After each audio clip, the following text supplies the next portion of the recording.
Well, hello, guys. Happy Monday. It is Monday. And of course, you know what happens on Mondays. Monday nights are for the gems. My name is Jen.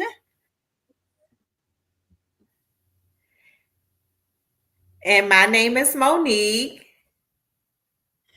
And we are Gems to Gems to Monday. Money. Hey guys, welcome to our episode. We are just two gems. We're just two moms, two financial professionals wanting to sit here, have a conversation about life, about finances, about money, about taxes, about everything in between. We are here to impact the masses, to educate, to inform, and to empower. And it is Monday night, so let's get this thing started. Hey Mo, how are you doing today?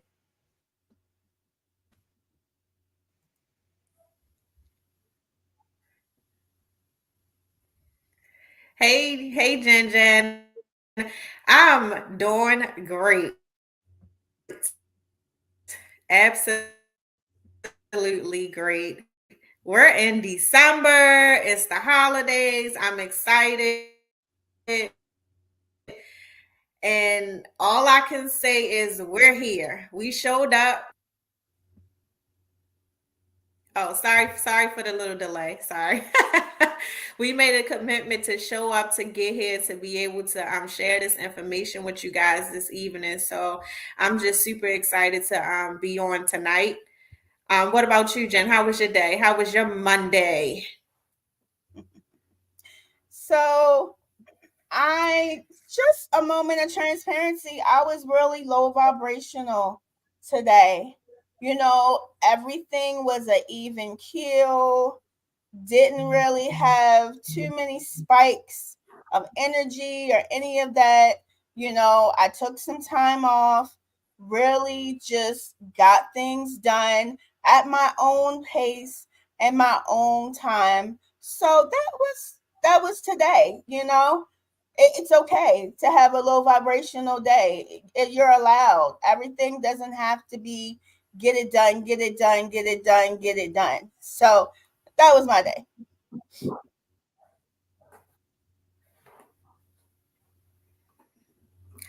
I completely understand, Jen. That's why I said we made the commitment to show up because um we have the moments. We're human, right?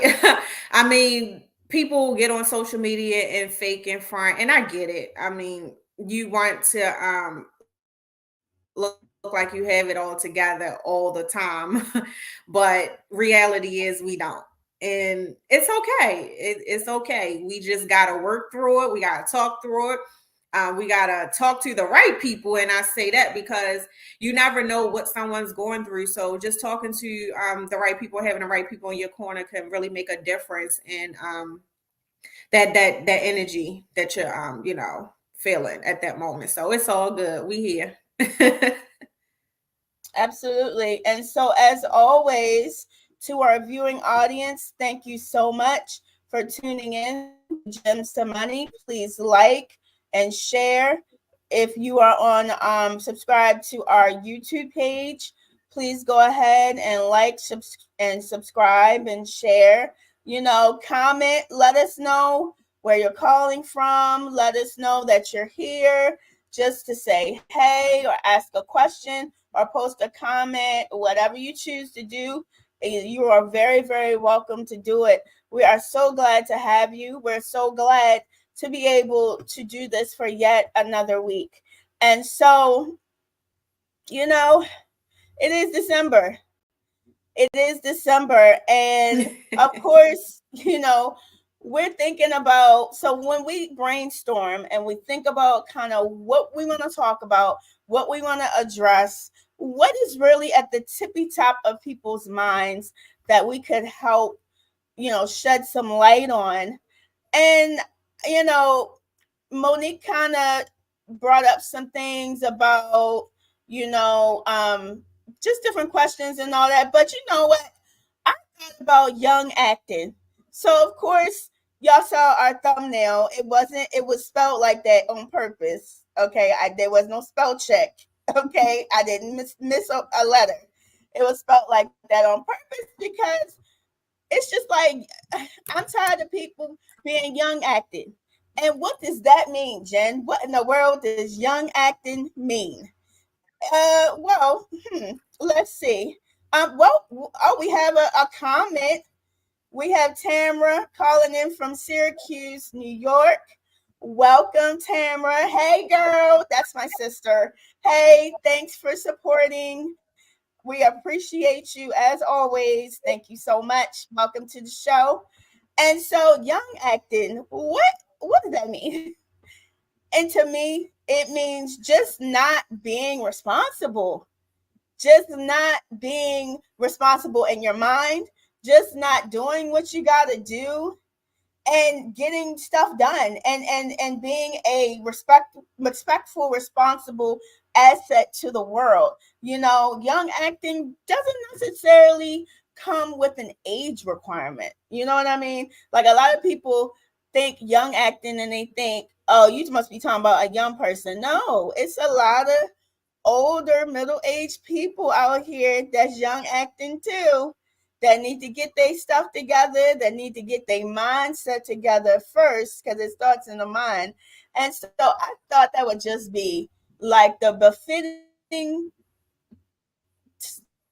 title for today, because we're fitting to help y'all stop young acting for those who are. And for those who aren't, congratulations.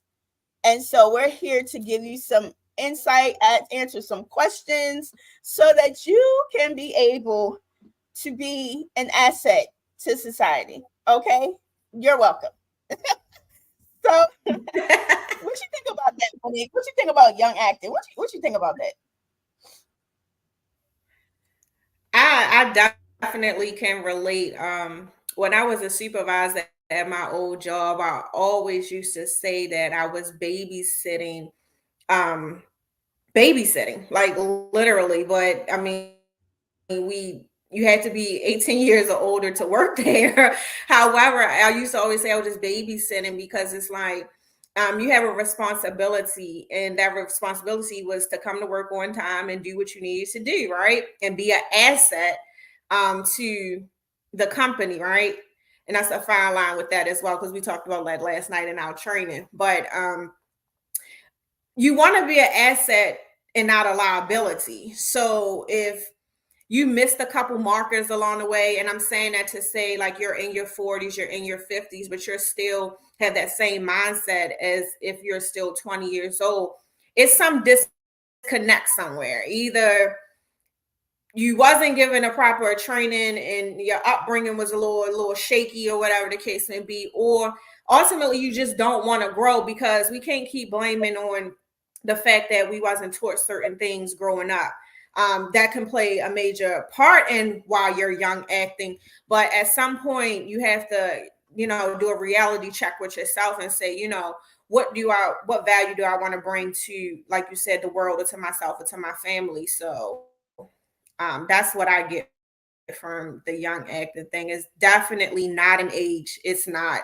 Um, I actually enjoy talking to older people because I always feel like they bring and shed so much light and pour into me, in the way that I think and the way that I act. And, most people are like, oh, I didn't even know you was in your 30s, Mo. And I'm like, yeah, because my upbringing was different. I've always had that maturity in me. So while it's a little easier for me to have my head on straight, I understand that everybody doesn't come from the same background. But even still, at some point, we want to grow up and act your age, right?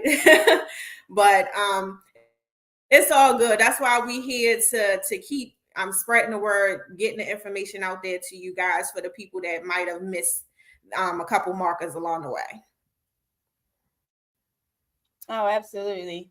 Very, very well put, Mo. Very, very well put. So, of course, we are financial professionals first. So, of course, we're going to help you create that mindset or adjust it, fine tune it, and tweak it just a little bit from the financial side, of course.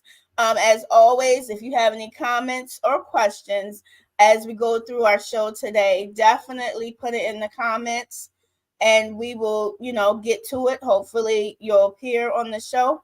And so let's see.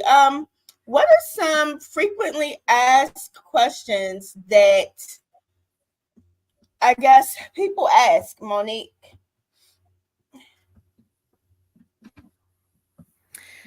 So we came up with like a Q&A kind of thing today, because we're here to again to talk about everything tax, everything life insurance, and everything investments, money, right? So in this industry, we get a lot of questions across the board, right?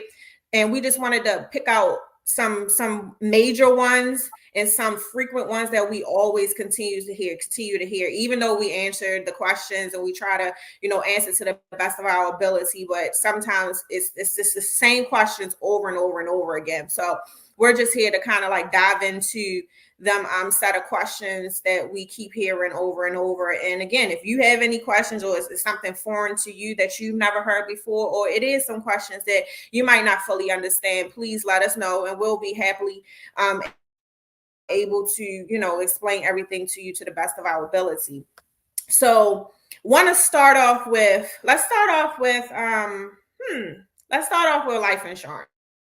We can start there. So we're going to do tax, life insurance, and investments, but we're going to go with life insurance first. So I'm going to say one question that I always get, and then Jen's going to say one question that she always gets, and we kind of like going to expound on it. So I hear a lot like, what is the youngest age that you can get life insurance? So I had a client where she had already had life insurance. She had a whole life policy and she wanted to convert to one of our policies. And she was telling me she had just had a new baby, actually. And she was telling me that she couldn't add her new baby to her current policy. And I'm like, well, why? And she said that the insurance company told her that the baby was too young. So my response to her was that our company doesn't do that. We don't operate like that. I'm not sure, why your insurance company told you that you couldn't add the baby on your policy as a rider, but we can actually add your child on your policy as a rider as early as it's 2 weeks old. So again, you're pregnant, you have a baby. After 2 weeks, you like, hey Mo, I have to add this baby to my policy. Sure, hop right on it. We're going to add the baby to your policy, and now the baby is covered as well. Um, again, every insurance company is different depending on what type of coverage you have. But for our particular company, baby 2 weeks old, you can add the baby to your policy, family fully covered. What about you, Jen? What is one of the frequent questions you get asked far as life insurance is concerned? One of the questions I get, asked the most is, sorry about that, is if I get a term policy at the end of the term, do I get my money back? And so, because that sounds logical, right? You should be able to get your money back. But but think about it like this. We're all required in the state of Maryland to have auto insurance, correct?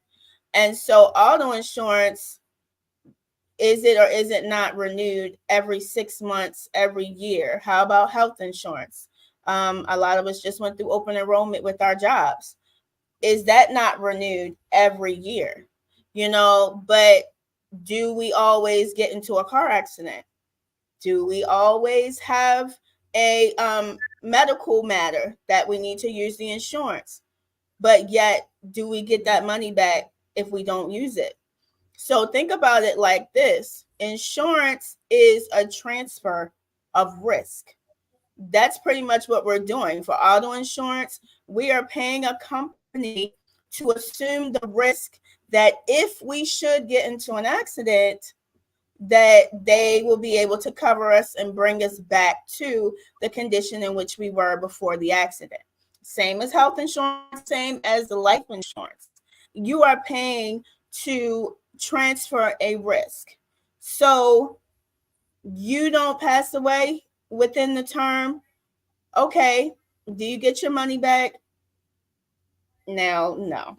No, you don't. But let me tell you this: the ideal thing that should be going on when that policy is progressing through is you should have also been introduced with an investment solution that is progressing and growing at the same time as that policy term, so that at the end of the term, should you still be alive, guess what? You would have accumulated enough in your investment solution program that you don't even have the need to have life insurance. Obviously, your kids will probably more than likely be grown and self-sufficient. More than likely, you won't have as many expenses as you did when you first started. So would it really matter? Would it really matter if you got that money back or not? The same as with all these insurances. And that's what I tell people. I'm like, insurance is assuming a risk. But with life insurance, what is ideal is that you should be, at the same time that your term insurance is progressing through, you should be investing in a program that is growing at a rate so that when that term comes to an end, and you do have the option to renew, of course, but if you are invested in a program at the end of that term, you should have enough to where you really can be self-insured and you don't even have a need for life insurance. Let's just face it. Who wants to be paying life insurance forever if you don't have to? So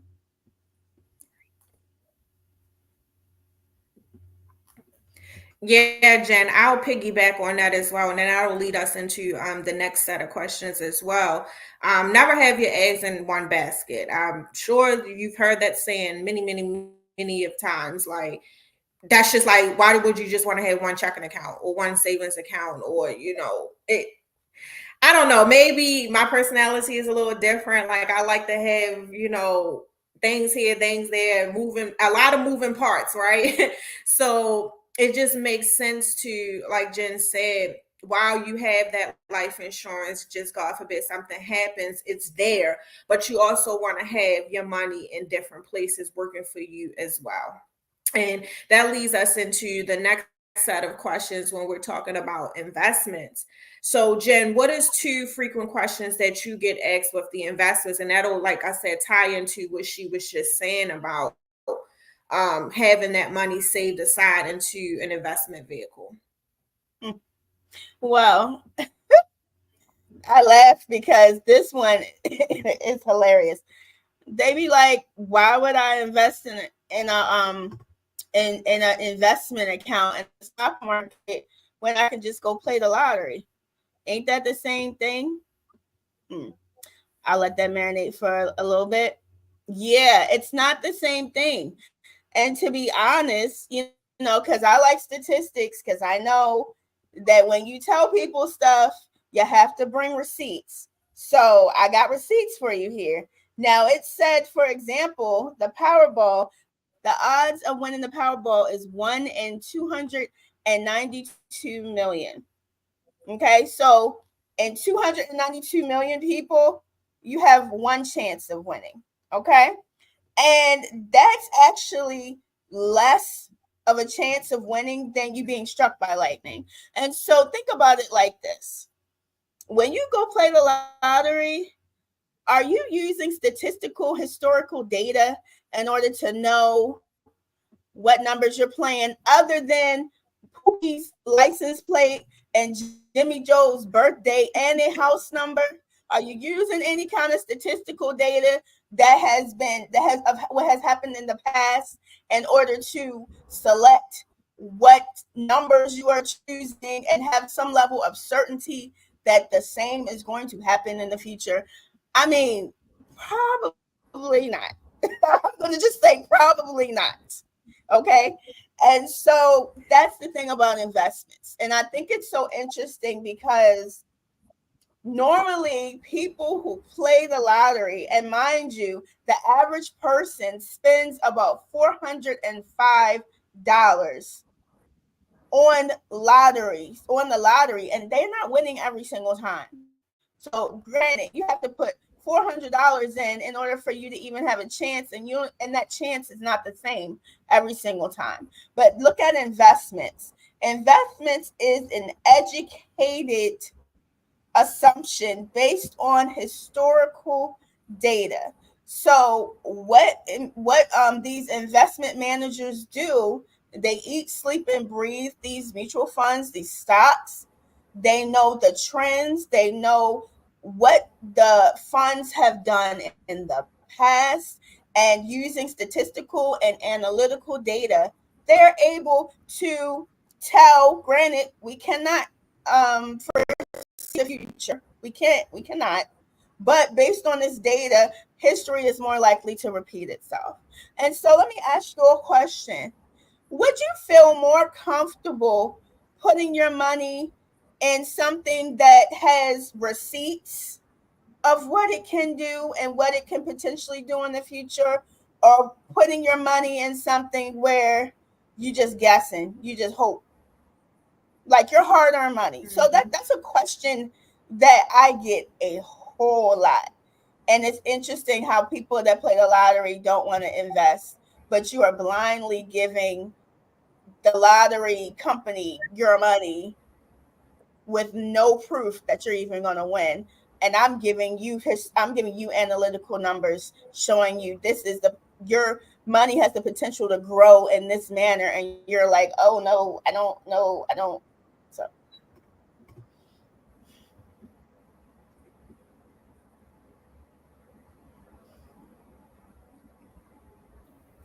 Um, That's real, Jen. That's really real. And the only logical explanation that I could come up with is that people feel like if I do win, that's an immediate return on your money. Whereas though putting the money into an investment vehicle, you're not getting that immediate return. Even though, like you said, it might take you who knows how many chances of playing the lottery, the Powerball, scratch offs, or even going to the casinos to hit. Like, you know what I mean? But I think that's the mindset. That's the only logical explanation I can come up with. And or it's that one family member that we mentioned earlier that you see consistently winning, winning, winning, and you thinking, oh, that's going to be me, but that's their luck. I mean, you know what I mean? That's them. Like I have a family member, active family member that plays the lottery and goes to the casino on a regular basis, and she hits. She really does hit, but I can go to the casino or play the lottery and $50 I'm done because I can't see myself spending that type of money and not winning. Like, no, I'm good. I'm good.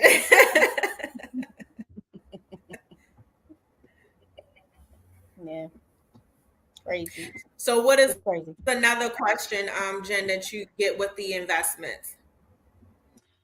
So another question is, can I guarantee these earnings? So, like, if I'm talking to a client about a program that's averaging a rate of return of 10%, they would ask me, well, can you guarantee me that 10%?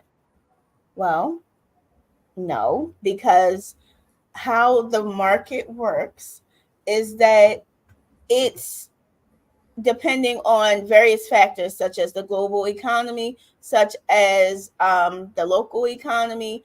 If there's a political campaign, sometimes that affects the market. There are various different things that affect the market. And so there's no way to guarantee in earnings. What we use, like I said previously, is statistical and analytical data from what has happened in the past in order to make good decisions about your earnings and the potential for your earnings to be the same in the future.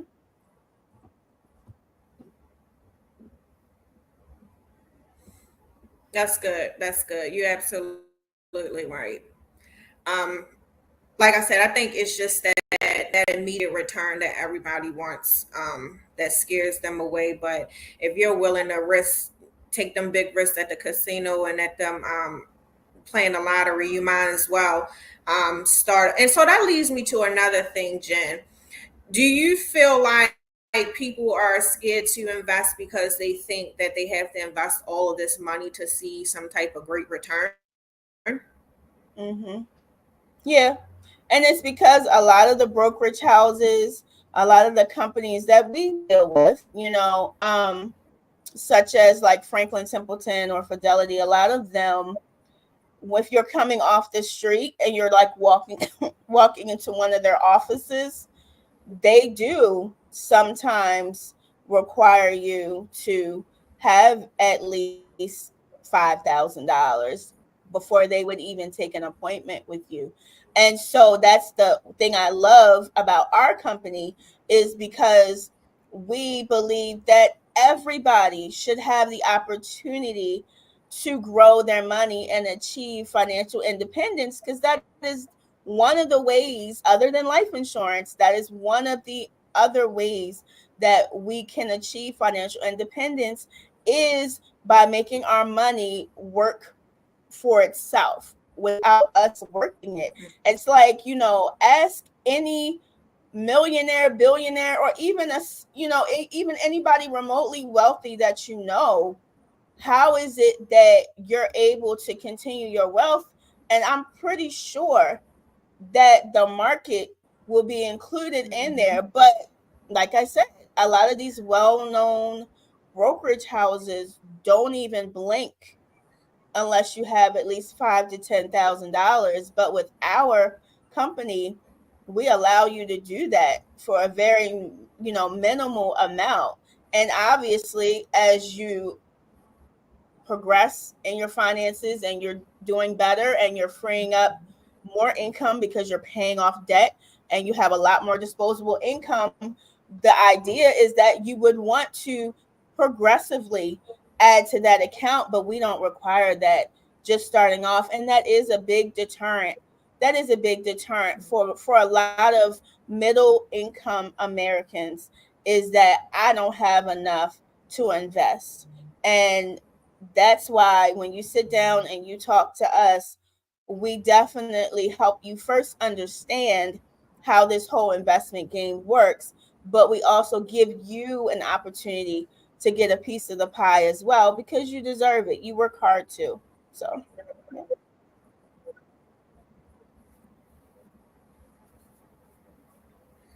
Yeah, that's good, Jen. That's good. Um, Yeah, I've even had, to piggyback off of that with the life insurance clients say, oh, I can't afford life insurance. And then when we actually sit down and do the console, they're like, oh, it's only that amount? Like, yeah, it's not really that expensive, because we deal with your individual needs. So again, if this is where you can start at, you can always increase at any given moment. Like it doesn't have to stay this way. And even with the investments, like Jen said, if you come into a large lump sum of money, you can drop that money into your investment. So never feel like, you can't start somewhere. Starting is what needs to happen. It needs to be a thought. You need to sit down with a professional. You just need to start, and just instead of just saying, oh, I don't have it, I'll get to it later. And then we look up 2-3 years from now and we still haven't even got started, right? That's good. So the last set of questions that we have is in the tax area, and this is kind of like my area of specialty a little bit, and Jen can kind of piggyback and give her experience as well, since she's a newly tax professional as well. Whoop, whoop, Jen. So one of the questions that I hear is, how much money can you get me back? How much money can you get me back on my taxes? I hear that probably 99.9% of the time, honestly. And again, I can't guarantee you what I can get you back because everybody's situation is different. Everybody can't get $10,000, $20,000. When COVID was here, they was giving out a variety of different credits to business owners. Was really making out, um, getting that ERC credit for being shut down and for their employees, and then they was also giving the W-2 people credits as well.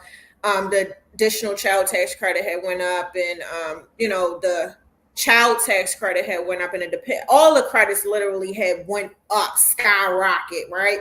And then of course it went back down to normal limits once that COVID wave had phased out. But ultimately, everybody's situation is different, so I can't guarantee you what I can get you back. I can just make sure that I review your situation, and I keep updated with all of the tax laws to know what credits and deductions you qualify for, so you can get the max refund.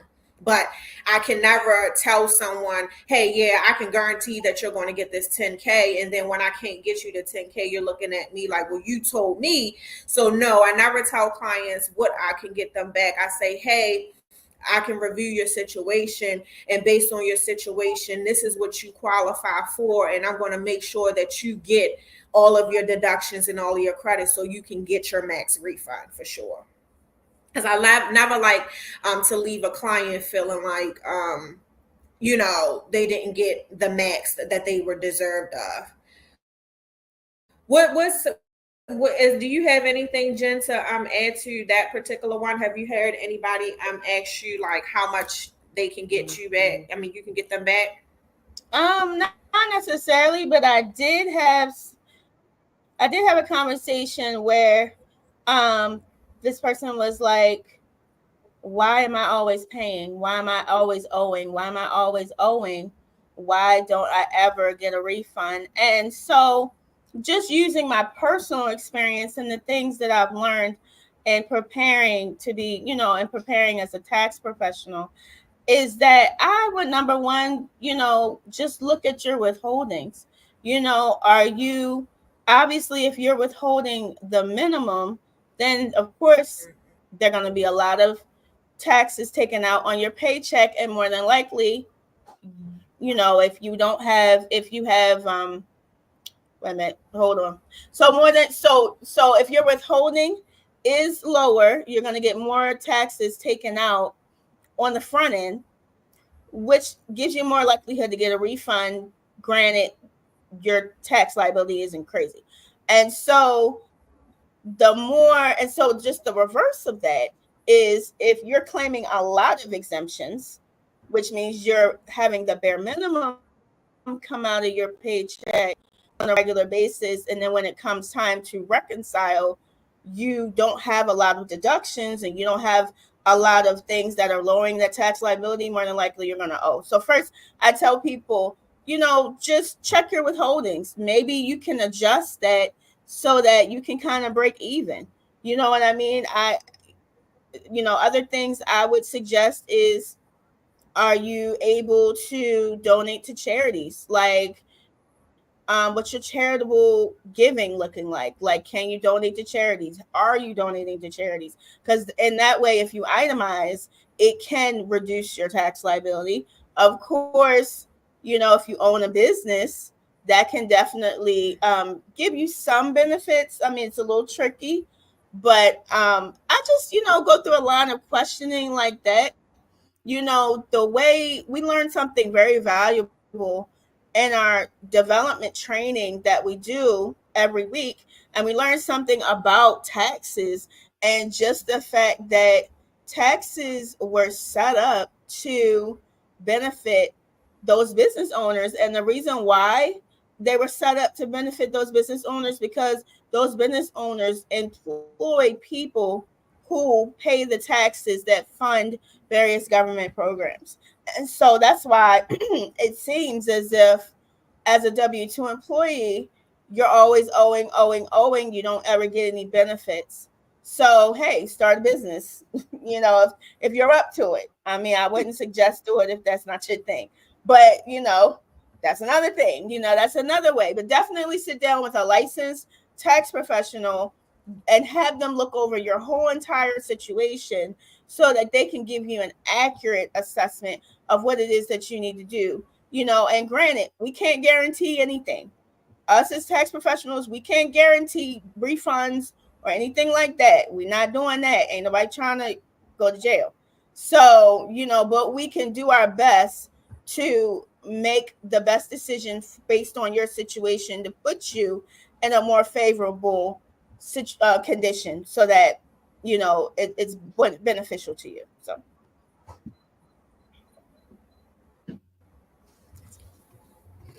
Yes, Jen. Yes, you hit it on the nose with the IRS tax code is definitely in favor of business owners, not W-2 employees. Um, so even if you are a W-2 employee and you want to start a side hustle, your side hustle can potentially help you in your tax situation.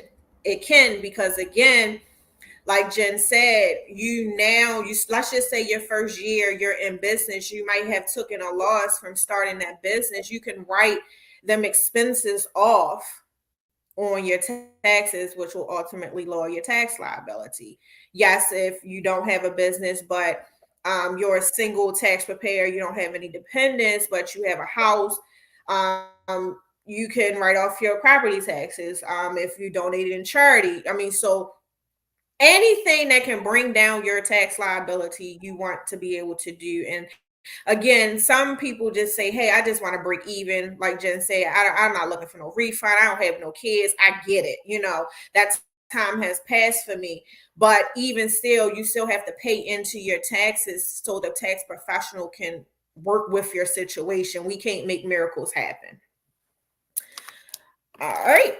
So my other question I get a lot is, can I file taxes if I only work 2 months And or do I have to file taxes if I only work 2 months? So a twofold situation.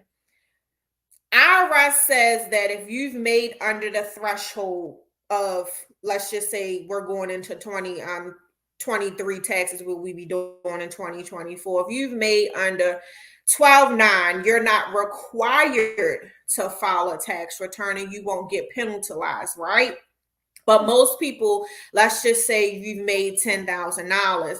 You like, I only made $10,000. I don't even think I can file. But the first thing I would say is, one, do you have dependents? Two, did you go to college? And three, did you have any taxes taken out of your paychecks?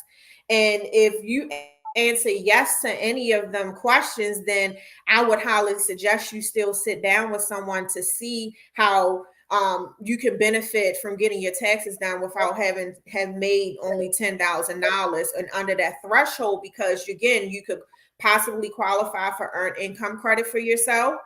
You can possibly qualify for the American Opportunity Credit for yourself if you went to school. And if you have a dependent, you can get, money back for your child. So don't ever think that because you've made a small amount of money that you can't file taxes.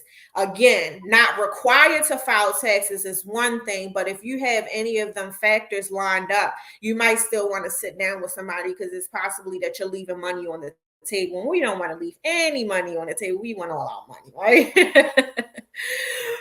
And then the other part to that is I hear a lot of people say, well, I worked 5 jobs this year. Woo, sheesh, that's a lot of jobs. But you had to do what you had to do. You had to get out there and grind it out. You were door dashing, Uber eating it. You was working for a security company, whatever, to make ends meet. And I commend you, because we all get into situations where we got to do what we got to do, and that's okay. But now you have to wait on all of these W-2s, right? And most people get impatient during tax time to say, because some employers, they don't send out the W-2s when they're supposed to. They have until January 31st to do so. However, they don't always do. I've had clients, it's February, March, and they still waiting on one W-2. And they like, well, can I just go ahead and file my taxes without it? And I'm like, wait, no, we cannot. Because all income needs to be calculated, right? The IRS and the state has a copy of your W-2 on file. That's how they know when you're not reporting your income correctly, because they already have it in their system. You get what I'm saying? So that 2-month W-2 might have totaled $4,000. That's a lot of income not to report. You know what I mean? So people get fixated on the time that they worked at the job versus how much income they actually made from the job in that period of time. So yes, we want that W-2. Yes, we want to calculate all income, again, because it can benefit you or it can hurt you, again, and it can delay your tax refund if you're missing out on that income that you needed to report. Have you had or heard anything like that, Jen, with anybody that you've come encounter to say, hey, well, do I have to really report that $500 1099? We get that a lot. And I'm talking like from if you did Uber Eats or DoorDash on the side, most people be like, oh, that was just a side thing or whatever. Like, do I really have to report that income? Have you heard anything like that before? Yeah. Yeah. I've heard it, especially with 1099 people, but I think they might, I think they might be a little bit different. Asking, do I have to claim all my income? And the ethical thing would be, if you earned it as a part in, in the course of your business, then you should report it. Now, 1099s, unless you made over $600 for the tax year, you're not required to give a 1099 if you're an employer, and you're not required to receive one if you were the contractor. So people say, so I don't have to report it. Um, I personally,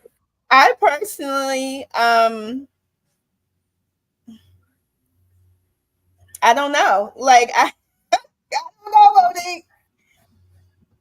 Monique. No, it's all good, Jen. I definitely get what you're saying. We're trying to do what's right. And like Jen said, the ethical thing to do is to report all income earned, report your deductions and things like that the correct way. So that's why it's important to like have a bookkeeper and things like that. But we have to make judgment calls as professionals. Like I don't know.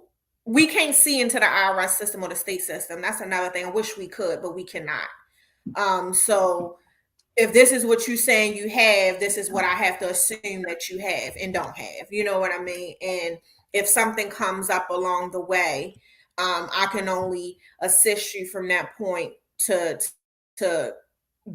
give the IRS or give the state if they're asking for additional information, right? But um, Jen, did you have anything else to add far as life insurance, tax, or investments, or any frequently asked questions that we get?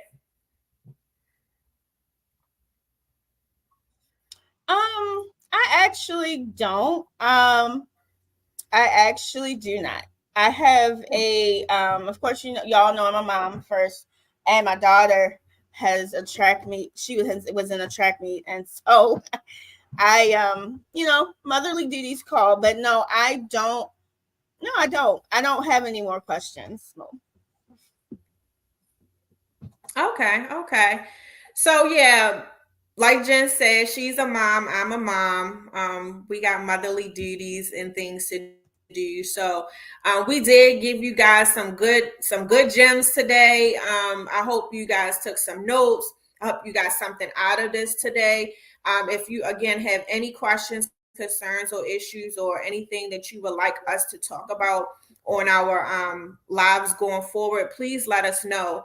You can reach me at on Facebook at Monique Anderson and Jen on Instagram at JM Services. And then also she's on Facebook as well as Jennifer Johnson. Reach out to us though. Like we're here to help, assist, and guide you on your financial journey, right? Other than that, that's all we have for you guys. And I'm Monique. And I'm Jen. And we are Gems to We are Monday. gems to money. See Good y'all. night. Bye.